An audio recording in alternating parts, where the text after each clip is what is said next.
So here we are on the final week of Ingredients of a Godly Life. And once again, we're not going to really have a cooking thing from me this week. We're going to teach the lesson part together like a normal Wednesday night. But I do have a little bit of a fun food story near the end that we'll get to. So this week the theme is Heaping, Helping of Love. Heaping, Helping of Love. And we want you to go read the story of Jesus being anointed from Mark chapter 14, verses 1 through 9. Again, that's Mark 14, 1 through 9. And we'll talk about that story in a little bit. We'll talk about... Head up before I start talking. We'll talk about that story in a little bit, but we really wanted to spend some time doing it a little bit deeper on the subject of love. And in 1 Corinthians chapter 13, verses 4 through 7, the Bible says, "Love is patient, love is kind. It does not envy, it does not boast, it is not proud. It does not dishonor others, it is not self-seeking, it is not easily angered, it keeps no record of wrongs. Love does not delight in evil, but rejoices with the truth. It always protects, always trusts, always hopes, and always perseveres." And we're going to spend a little bit of time here going through each of those points about what is love with a mix of examples from the Bible and from our 15 years of being married, but actually a little bit before that. There's at least one story. Yeah, there's one story from our dating time. And there's one story that comes from when I was your age. So let's get into that. Miss Victoria's going to go first. Alright, so we're going to cover love is patient. And I have to first ask you, have you ever done anything that you think like really wore on your parents' patience? Like you tested them. You knew it was annoying them, but you just kept doing it? I'm pretty sure we all have. But in this case, we're just going to talk about how Austin loves to help me cook.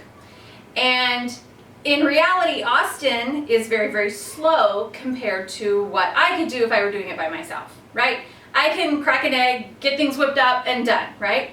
But with Austin, it takes 10 times longer because he's very careful and very cautious, and because he knows he has to keep the eggshells out of it. So I have to...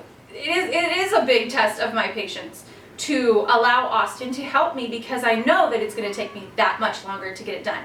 But in the end, it's also so much sweeter to share that time with him and to teach him something new. Love is kind. Here's our first biblical example. In one of the Gospels, there's a woman that has an issue of blood. That probably means something like hemophilia today, where you bleed really easily, and if you get a little cut, you bleed a lot. And she had sought all the different ways of getting healed, but because she was bleeding all the time, she had to always mark herself as unclean, and she couldn't be around other people a lot. We all know what that's like right now with social distancing, but this woman had to live her entire life basically separate from everyone else.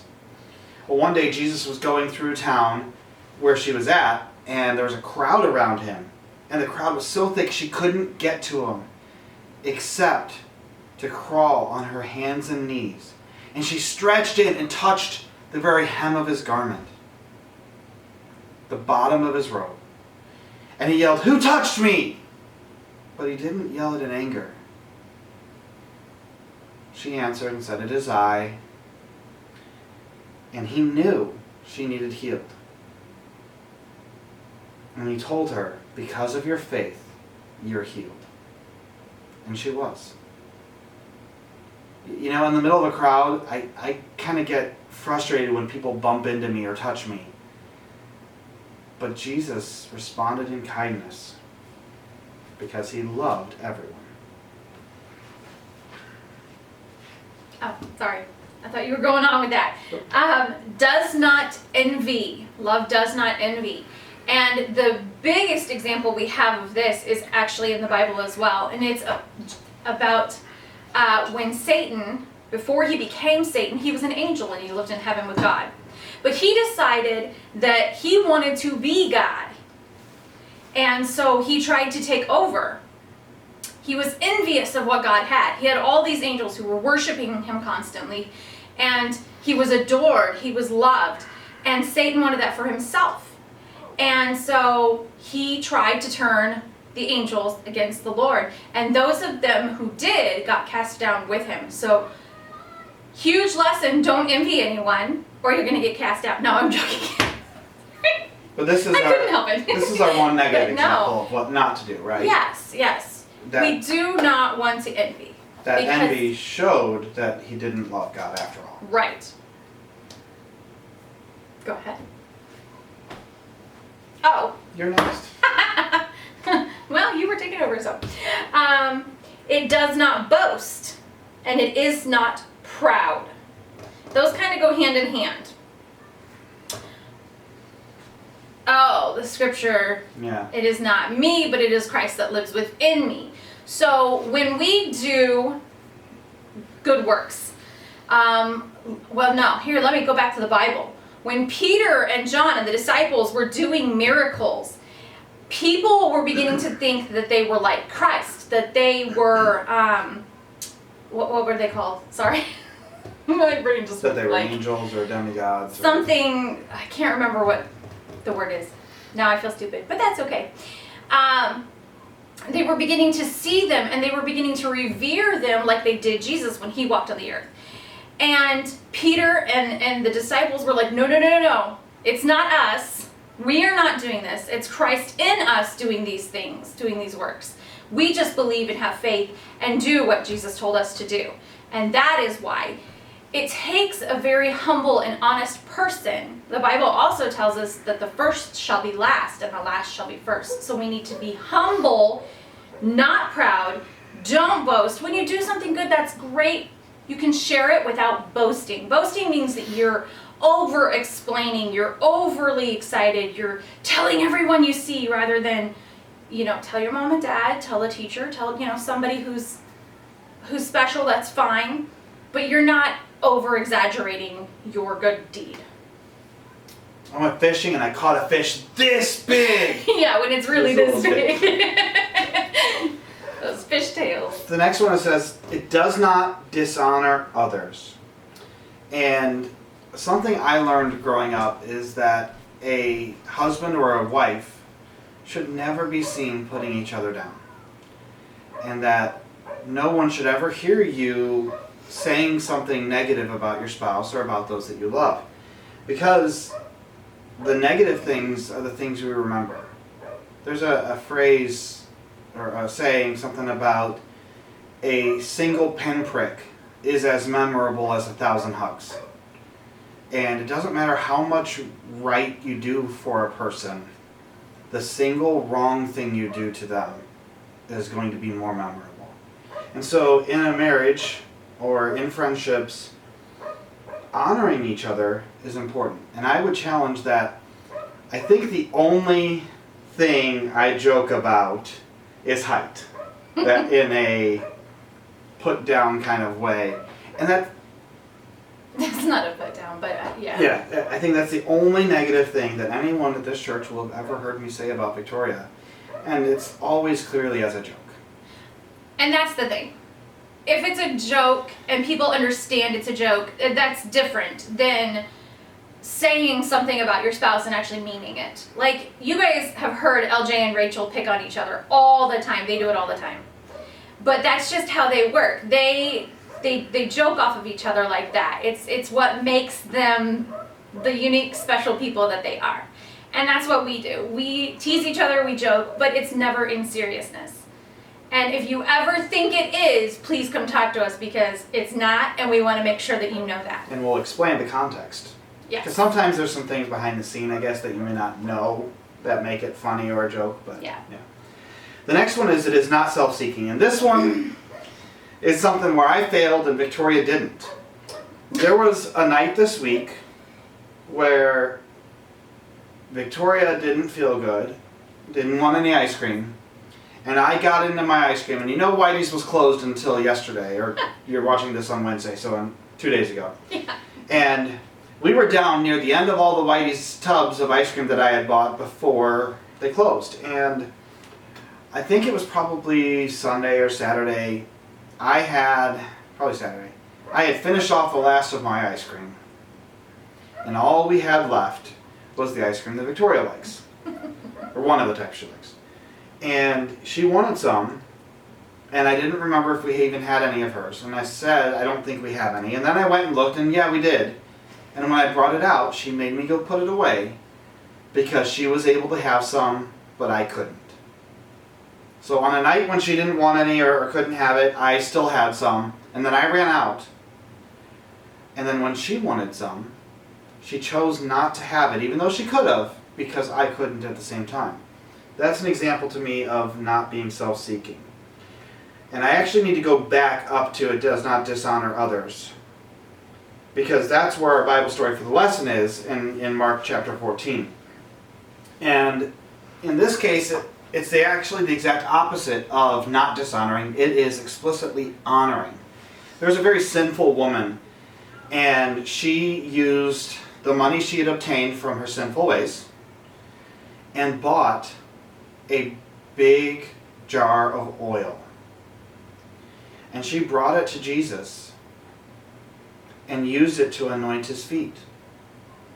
And the disciples stopped him and said, hey, why aren't you stopping her? We could sell this and go feed the poor. And Jesus basically said, we should allow people to worship their Savior and their Creator. That this woman realized and acknowledged who Jesus was, that he was God walking on earth. And he acknowledged that it's a right thing to go ahead and worship, to honor him. So in this case, she expressed her love not by just not dishonoring, but by explicitly going out of her way in person and financially to honor him. So, we'll go on. Okay. So it does not dishonor, it is not self-seeking, and it is not easily angered.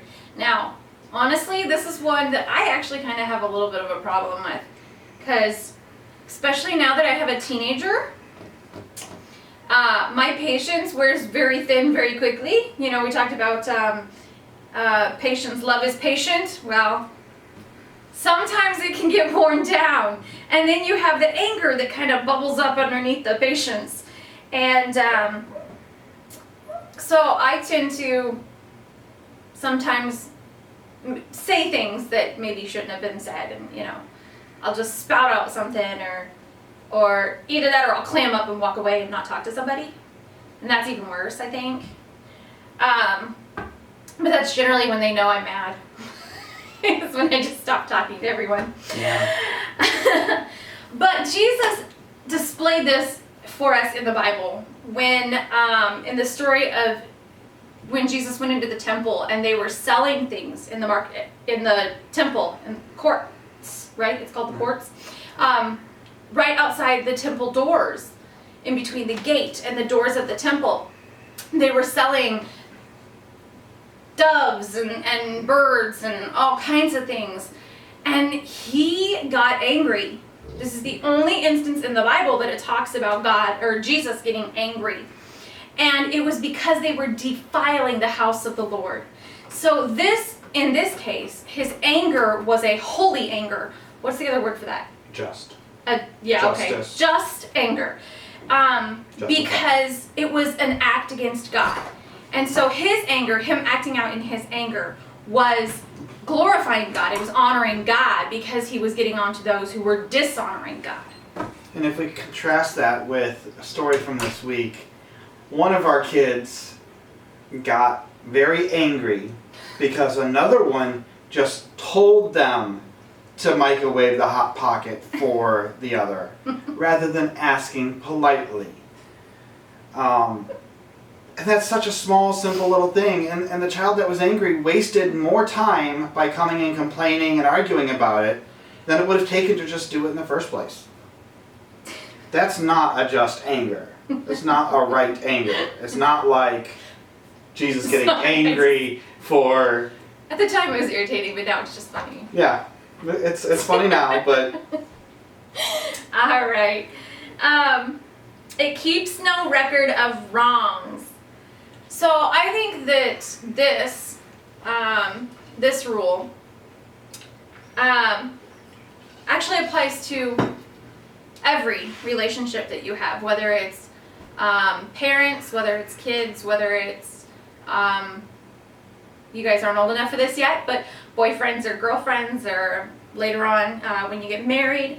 But we have, Mr. Scott and I have a rule that we set before we got married, and that was that wrong things don't get brought up again in the future. When you're mad at somebody and they've done something bad to you before and you bring it up again, that's keeping a record of wrongs. And so the rule, it's our rule, but I think it applies to every relationship, because if your friend has hurt you in the past and they do something now and you're like, well, I remember when you did da-da-da-da too, that's keeping a record of wrong, and it's not right. The Bible tells us that we're supposed to forgive. And I think this is one of the things that has made our marriage successful. In a world today where divorce is way, way, way higher than it should be, Mm-hmm.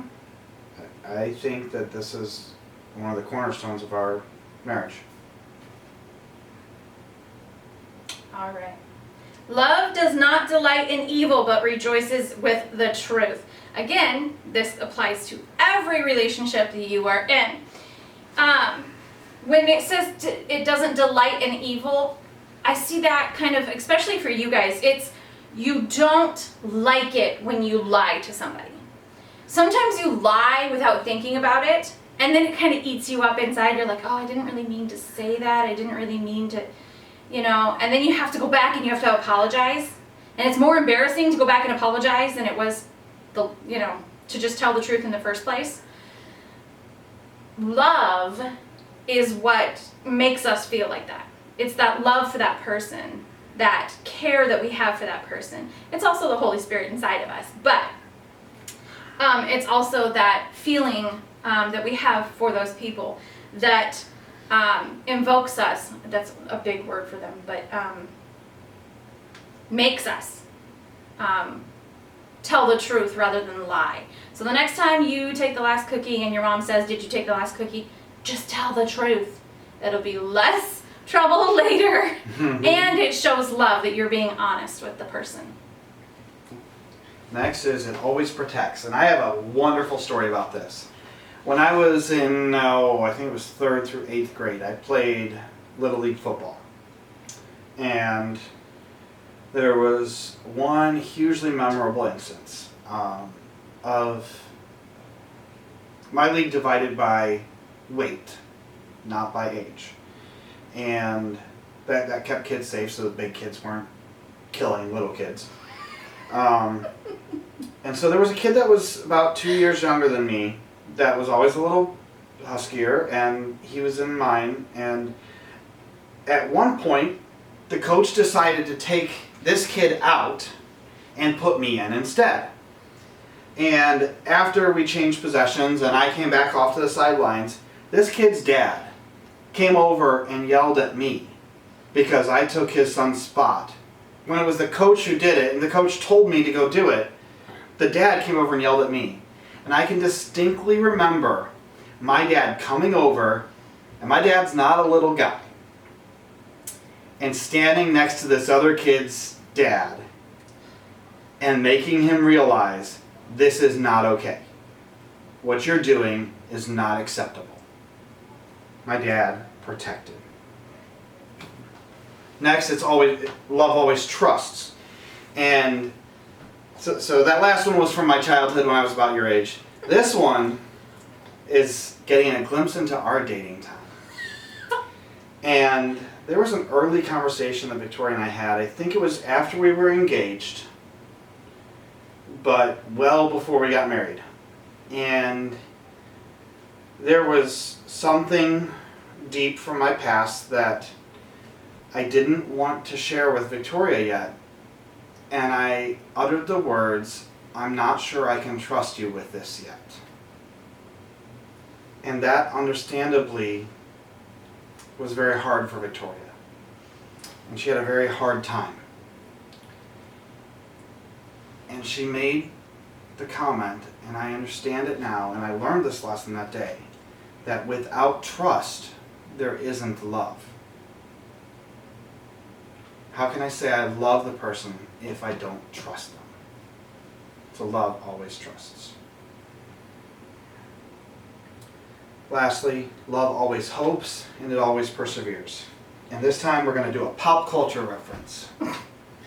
American Idol this year, there's a guy named Dylan James.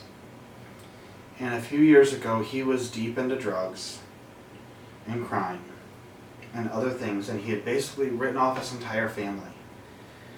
But for his mother still loved and prayed for him. And kept reaching out, kept trying to get him back right with the family, get clean. And he did. And now he's in the top 7 on American Idol. I really hope he wins because he's actually really good too. And during the results in this last episode, he said that you can never be fully gone as long as there's one person that still loves and hopes for you. And that's a clear example that love always hopes and it always perseveres. I'm sure that she was not always, or he was not always kind when she reached out. And so the fact that she kept persevering and bringing him that hope is a huge sign of love.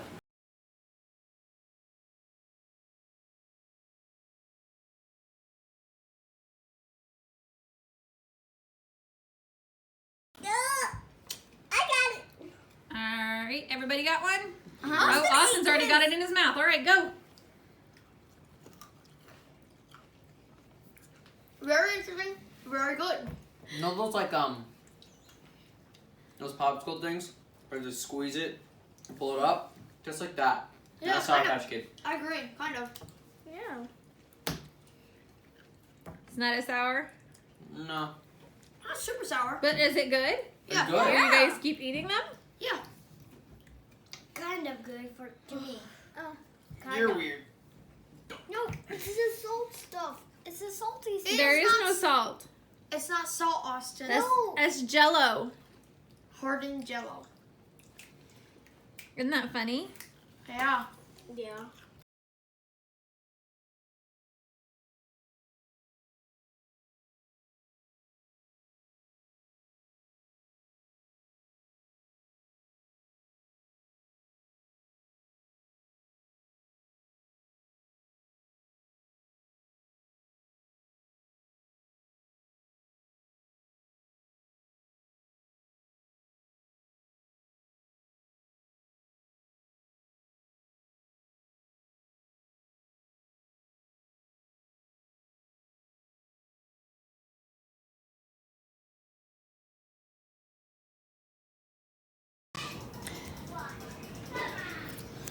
So just gonna break off a piece.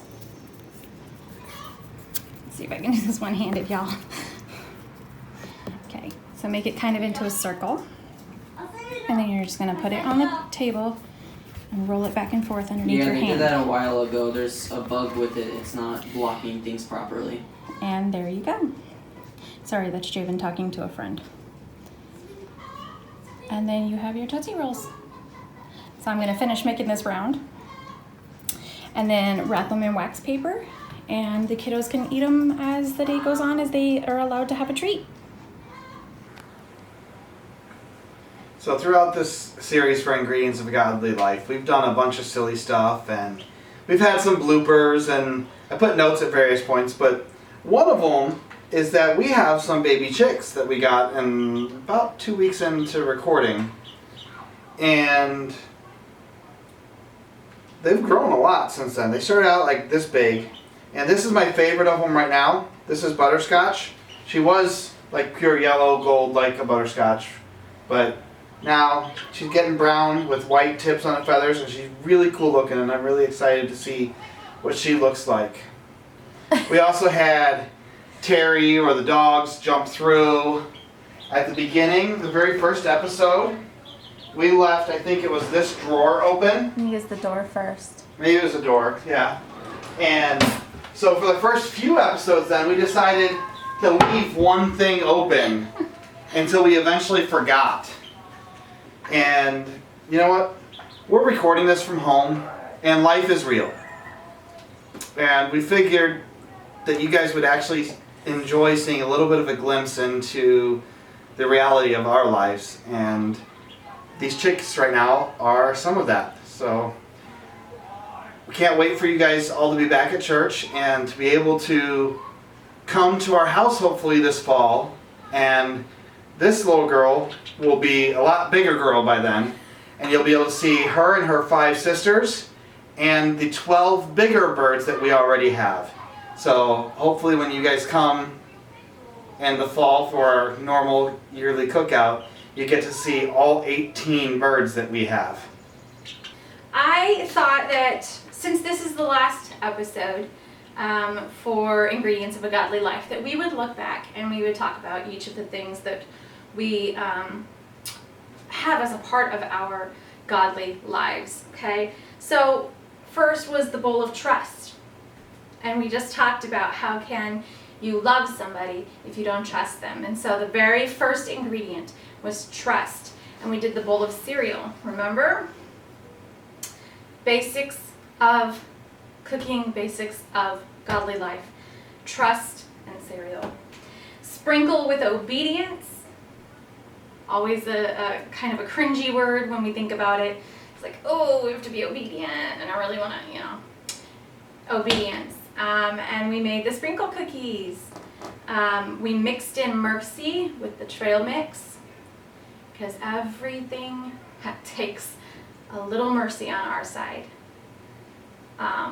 Life can get hectic. Life can bring hardships and crazy things and bad problems with friends. But if we give them mercy and forgiveness, we retain that friendship.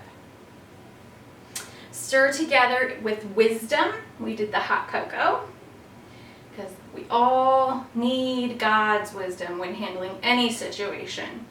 A spoonful of confidence. We did the ants on a log. That's one that some of us struggle with. And that's okay, because God is our confidence, not our own selves. Dash of boldness. We did the dip. We need to be confident and bold with God's wisdom, with mercy, in obedience, and trust in God. A cup of faith was last week with the pancake mix. And obviously, faith is the entirety of our walk with God, because it's all faith. The evidence we see outside is the only, we have the Bible, but without faith in believing that word is true, where would we be? And then a heaping helping of love. Everything you do, do it in love. Okay?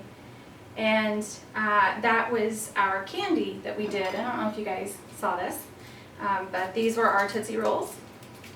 And our sour gummies, right, that's the word? I think that's the word.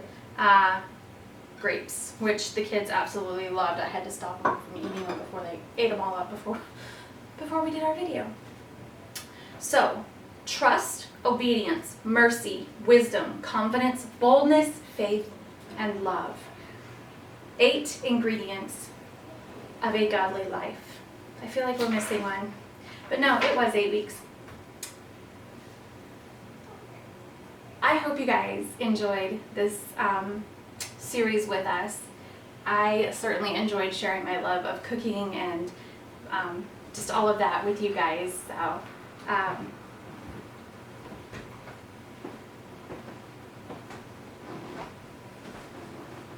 Okay. you're welcome to come back now. Oh, I'm allowed back in?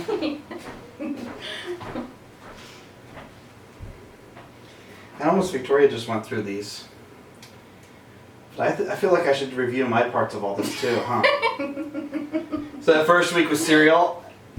I ate dog food. Or did I? Then on cookies, I made cookies that looked like unmentionable stuff. And they were stretchy and chewy, and the kids loved them more than they loved Austin's, right?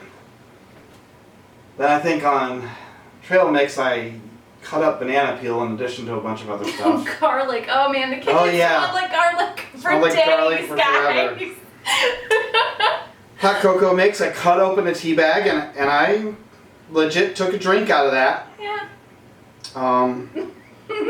It was interesting. It wasn't the worst thing I drank. There's one specific drink from one of my India trips that was worse. But ants on a log, I rolled up tortillas and I used chocolate syrup and paprika, right, to make fire ants on a log. For my dip, I put in a whole bunch of stuff, but it still just ended up tasting like barbecue sauce. It wasn't bad. Pancake mix, that was last week, and I didn't actually cook anything. I taught the lesson last week. Thank you. And Ms. Victoria showed you how to cook, and I was able to pull out one example of why we should be patient when waiting for the pans to heat up enough. I think in the video she showed you about testing just to make sure the pan's warm enough. Yep. But this week, heaping helping of love. And speaking of heaping helpings, I don't have something to cook, but I'm going to tell you about something evil and rotten that Miss Victoria does. It's not evil and rotten, it's so good. No, it is evil and rotten. It's good. And she likes to do a heaping helping of M&Ms and Skittles. Mix them together in a bowl. Except she puts them in the same bowl. And then when you go to get the incredibly good orange ones, but you're in the middle of doing something else like watching TV or playing a game, and you just try and grab some and pop them in your mouth, and all of a sudden you get a mix of chocolate and wonderful citrus flavoring candy at the same time. Excuse you. You get a mix of those at the same time.